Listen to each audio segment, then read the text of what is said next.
probably actually the last person to support transit, or should support transit, theoretically, because I drive on vegetable oil. You can probably see the big truck, and I get that vegetable oil for free. So my transportation costs are actually quite low. But this isn't actually about me, and it's not about Darcy or Dylan or Mary Lou. This is about the community, and this is about what the community wants and needs. And I feel that I got involved in this discussion because the conversation got hijacked to be about individuals and about costs. And the conversation was really fragmented, and we weren't looking at the big picture. We weren't seeing the connections between transit and how this community is developing. So we talk a lot about, the tax imbalance in Cochrane, about how there's a heavy burden on the individual residential taxpayer. I think it's something like 82% of our taxes are covered by residential, and the ideal split is about 60-40, 60% residential, 40% commercial. So how do you build a more commercial enterprise into town? Well, you don't build parking lots, because parking lots don't pay taxes, and parking lots don't provide revenue or employment for people. They're places for me to park my big truck.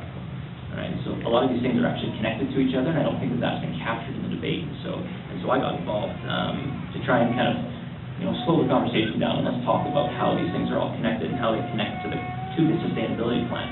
Just a quick show of hands, how many people knew we had a 50-year sustainability plan? Awesome. And everyone's read it? Who here had a hand in creating it? All right, so this was actually probably one of the largest public engagement processes that Cochrane's gone through. More than 500 people had a hand in creating this long-term vision that's full of really great targets that the community identified as an ideal future for this town, including things like the small town feel. That is why a lot of us have moved here. But how do you capture that when you've got Fireside going up in the south and Heritage Hills going out to the west? Right? We're at risk of losing a lot of what makes Cochrane unique in that small town feel through kind of the sprawl that's catering to the automobile. So are we going to take all the trucks off the road? Absolutely not.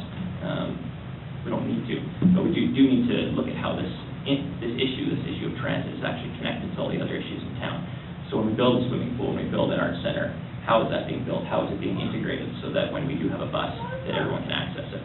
And are we building parking lots on the Domtar site, or are we building a robust residential and economic center to move this town forward and achieve some of these goals? So if you haven't checked this out, I would highly encourage you to get to the cochranesustainability.ca website, check out some of the great work that's being done, some of the success stories in meeting some of these targets, and keep an eye out for the Pathways of Progress report. So every year, SPUR puts out a report on how we're doing on our pathway targets. Next one should be coming out in the next month or two. This is last year's, all available on the web. So I just encourage people to get informed, because that's probably what's been lacking the most is actually real factual information and these kind of discussions amongst the community. So I think it's a great process. It's okay that it got a little polarized because it brought us all out tonight to share our opinions. So